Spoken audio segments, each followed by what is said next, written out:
Chapter 5. Finding Friends. 7 days Caroline had passed, since being dragged from a ship blindfolded. Caroline refused the food that was offered to her through flat black metal. Rancid evidence lay on the table, beyond the cage, where maggots climbed over grey rotten flesh. The routine was turning Caroline's stomach, and she knew she would succumb when the steps came today and accept whatever was offered. Arrangements were fair for a prisoner of war. Caroline had a fully dressed bed, and she could hear the water moving nearby from the window just beyond her confines. How ironic to now hope to listen to cannons or fifes again. Rugged leather against stone is a poor reminder of her fate as steps approach with the promise of Caroline's meal of bread, fish, and water. Uncomfortable in her certainty due to the repetition throughout the week, she sits on the bed, her hands neatly folded in her lap. The door opens, and blue sleeves deliver a tray to replace the old one, shoving the previous day's untouched plate to the floor. "I want to see my sister," Caroline pleads to the person refusing to show themselves. An obscure shadow remains in the door. "Where are they?" she calls out. There are several scuffs, and the shadow turns but varies from the previous encounters when it lingers momentarily. Hunger plucks Caroline from her protest as the door slams shut. Throwing her hands through the cell, she picks the broiled fish apart with her hands.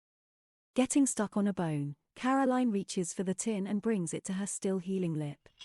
Through the adjacent wall, someone pulls at the chain. Water drips from Caroline's mouth, but she doesn't care as she looks on to see what new trick is at hand. A black finger shoves the links barring the door through a hole cut in the barn, and the chain falls hard against the floor before being pulled free from the flat iron of the cage door. Caroline questions the move but then commits to the opposite wall and shoves at the black metal gate. When it pivots, she hurries out to try and glimpse the key master from the window, but only a wooded landscape can be seen. From the cell, Caroline emerges into a decommissioned stable. Another chamber exists across the way, built into a similar stable to the one Caroline had been held. Caroline trots to find a vacant cell like her own. No trays litter the floor, but the bed is undone, and the pillow is dented. Turning around, Caroline spots a note intended for her. Hammered metal pins yellow fabric behind her to the back of the door to her cell. "Do not fear. I love you. T." She tears the note down and carries off like she found gold throughout the stable, checking every stall twice. Without any other sign from Thomas, she stood beneath the unfinished loft and read the note again and again from her lap before thumbing it into her chest like dirty money. Caroline leaves the barn and gazes at the warm sun rising above her. She notices a meager, 2-story farmhouse and other private structures nearby. Wide roofs and elevated foundations resemble the structures conquered by her father. Further down the path, gravel ends at a dock where a little black boy stands, wearing a coat that seems too big for him. He is getting ready to pilot a large skiff and seems anxious about the caged dove's reaction. Caroline shields her eyes from the blazing sunlight and tries to follow the boy's movements as he maneuvers the boat through the waves. The ship disappears around a bend, and Caroline feels mixed emotions that she can't quite place. She calls out to the boy, pleading with him to wait, but he ignores her and expertly guides the boat out of sight. Alone again, or perhaps for the first time, Caroline surveys the farm. Her neck sweats in the harsh sunlight, and she removes the stranger's plain sweater she had woken upon days ago. Tying the grey cotton sleeves around her waist, she follows a pair of chickens strutting around the corner of an unsteady fence. Turning the corner, a rooster stands posturing over the hens and scares the traumatized teenager with his battle cry. Caroline takes a handful of rocks and defends her sisters with gentle tosses. Falling into the pen, he hops beyond the mud and thatched fragments of a hay bale where Smoke's midnight mane rides the feasting beast's head. Smoke. Upon seeing her, Smoke's tail wagged furiously, his eyes alight with joy. Yet, he couldn't understand why his master was so pleased. The girl approached him and tenderly grabbed his neck, just as she had done the day he first arrived on the vast fields of sweet grass. Smoke had forgotten her scent during that long, restless night but had been able to sense it since he was led onto the farm this time. Overwhelmed with happiness, the girl asked him, "Where are we, boy?" Smoke, unable to comprehend her words, playfully nipped at her pretty waistcoat, knowing only one thing for sure, that he was happy and content. Caroline leads her elderly guardian for a stroll around the farmhouse twice before leaving him at the edge of the porch. Walking away, they both noticed the long grass rising from a neglected undergrowth near the stairs. Caroline's slippers creak at the blue door, and her hand eases the hard metal latch down with a grating scratch, creating an eerie first impression of the building. Despite the house appearing dark and uninhabited from the outside, the afternoon sun reveals a cozy and well-furnished parlor and dining room through the window. Caroline feels a sense of unease, questioning her motives for entering the house. Reluctantly, she opened the front door, which fell open quickly thanks to the same metal that held her moments ago. Upon entering the house, the entryway is dark and empty, adding to her growing apprehension. She calls out, "Thomas," once, but there is no reply. Meanwhile, Smoke, Caroline's loyal and trusted companion, chews his cud and leans over, watching his owner as she explores the house. As Caroline continues to search for Thomas, she becomes increasingly anxious and starts to sprint across the yard back to her cell. She finally reaches her cell and falls onto her bed in tears, overwhelmed by fear and uncertainty. Smoke has no regard for his girth, forcing the door and knocking the trays from the table as he follows Caroline into the room adjacent to the cell. He looks in after her for a long while as she cries before lying down outside the cell. Sheriff Sinclair stands amidst the desolate station, which appears eerily familiar to him. The neatly arranged desks and unoccupied cells remind him of the emptiness surrounding him. A cobweb hanging overhead seems like a dream catcher, trapping dust particles in its intricate net. As Tommy strolls over the black and ivory tiles, he cannot help but notice their glossy two-toned appearance flashing as he walks. With his hands in his pockets and a matchstick between his teeth, he takes in the solemn atmosphere surrounding him. "Patty," Tommy says. Tommy greets the police officer with a customary false tip of the felt and steps to meet Sinclair in plain sight of the front window. Tommy then places an envelope on the desk, which lands on a newspaper. Headlines from the stack on the desk read, "5 seized on raid of Capone's stills. Alcohol stock taken," but the payoff lands obscuring it from Tommy's eye. Oblivious to the current national affairs that are about to affect his life, the prim teen precariously playing Titan routinely walks past the desk. Sinclair notices the bulging, fine new threads falling heavy against the boy's rib as they pass his faded blues from the corner of his wrinkled left eye. Tommy approaches the cell for the typically forced pleasantries, and Sinclair shows some new life and slides a wooden chair toward his young guest. Tommy pauses momentarily to check the blade's position in his pocket, ready for a possible fight, before flipping his match into the bin and taking a seat. A comprehensive, toothy grin on the teen's precocious face tries to disguise the confusion brought on by the sudden attitude change of Tommy Sr. Settling in, Tommy reaches for his flask and gives a skeptical glance to his host as if to ask his permission. Sinclair shakes his salt and pepper head disapprovingly. "I'm not going to drink from your bathtub, son," he says. The sheriff leans forward in his chair as Tommy's finger nudges the flask aside and pinches the spade of steel provocatively poised in his pocket. Sinclair reaches into the bottom drawer and pulls out an old bottle of Irish whiskey along with 2 tins. The Sinclair brothers had sent the bottle to their father while they were on leave, and he had been saving it for a special occasion. With the new war on corruption beginning, the proud father wanted to honor his sons by making a new friend in a country he could trust. Abandoning all preceding impressions, Tommy's fingers cautiously peeked out from behind the pinstriped curtain and then confidently extended to grasp the tin's metallic loop as Sinclair presented it. The sheriff deftly draws out his penknife and carefully slices the wax around the neck of the bottle while the teenager looks on, his eyes transfixed. Like a cascading waterfall, the rich, caramel-colored liquor gushes out of the bottle. Translucent ripples flow meticulously, throbbing over the pinched lip of Tommy's cup, filling it below the brim with 2 fingers' worth of the precious liquid. The bottle slips away with a twist of the wrist, denying any drip. As Sinclair pours his drink, Tommy gazes and eyes the mesmerizing colors that blend and fade against the backdrop of the polished gray as the cup rotates in his hand.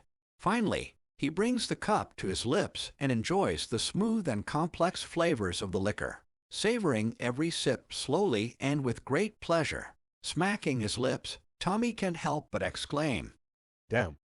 Sinclair is sitting at his desk, his tin in hand, impressed by Tommy's appreciation of the fine spirits. He compares the stout boy before him with a framed black and white naval portrait of his son Patrick, residing within the mat of a silver frame. The molding is identical to the one next to it that houses a similar photograph of their younger boy, Robert.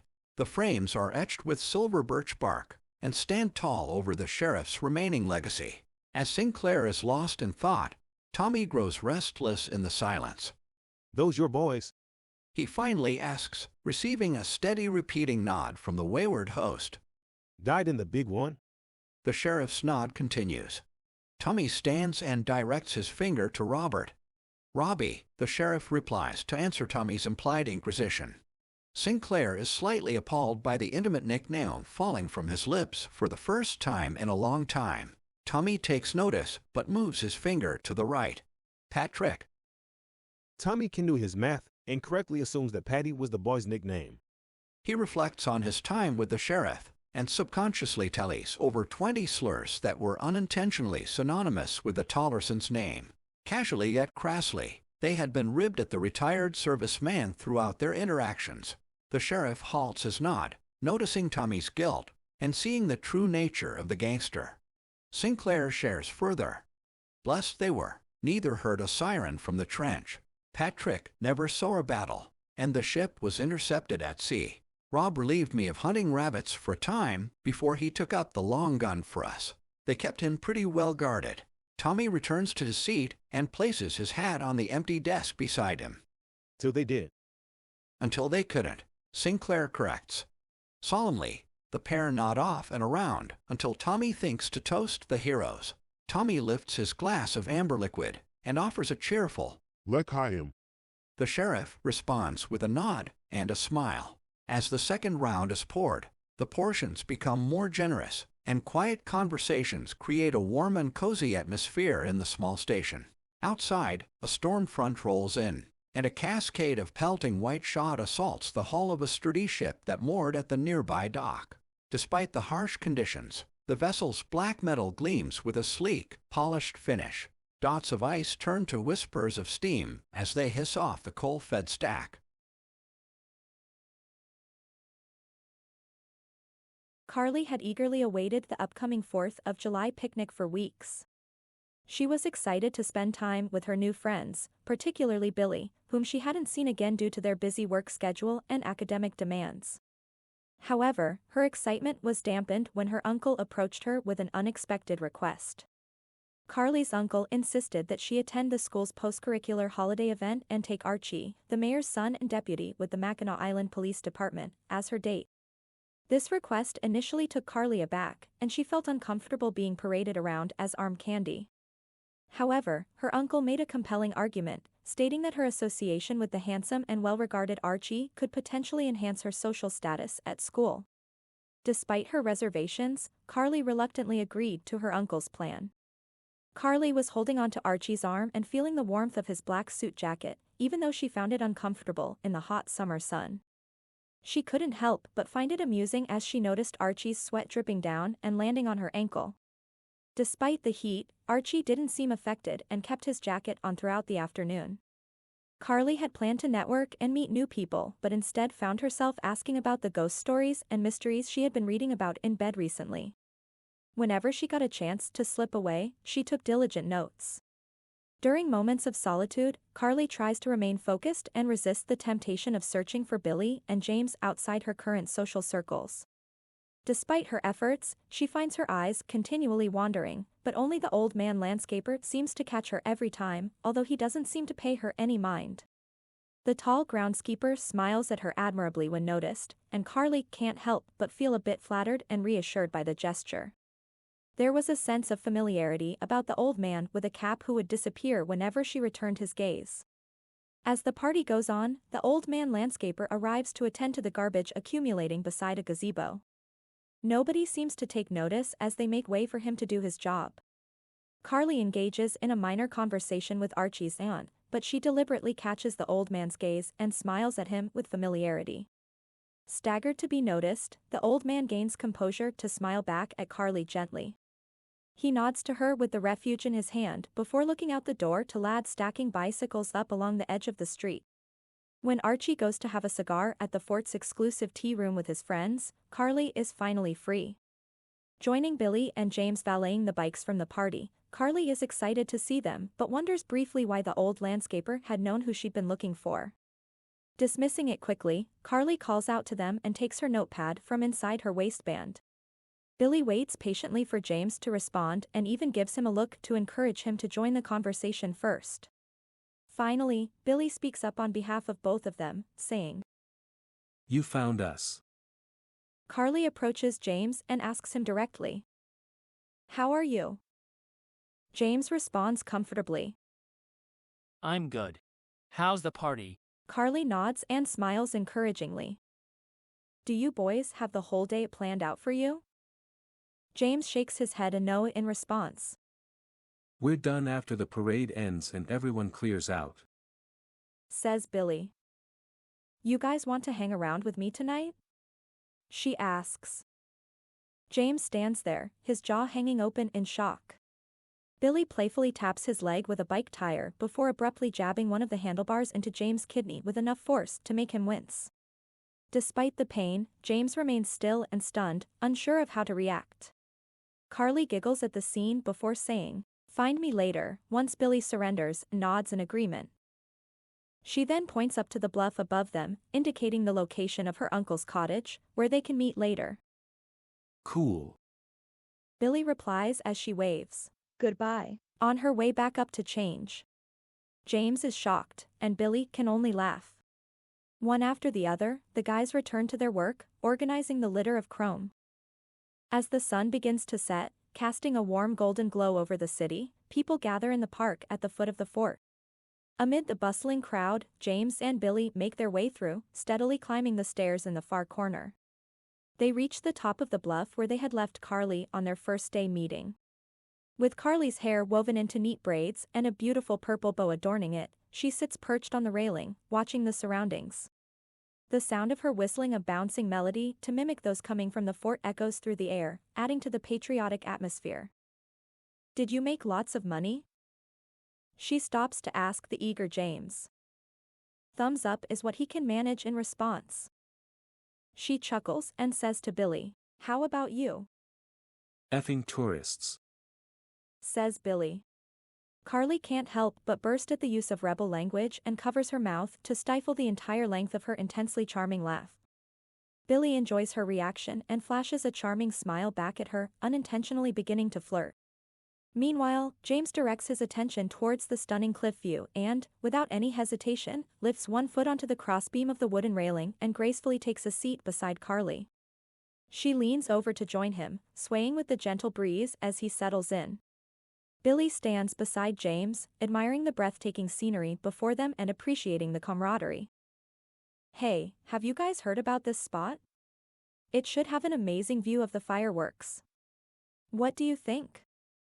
she asks excitedly, pointing at the map found on the Serenity, her eyes gleaming with anticipation.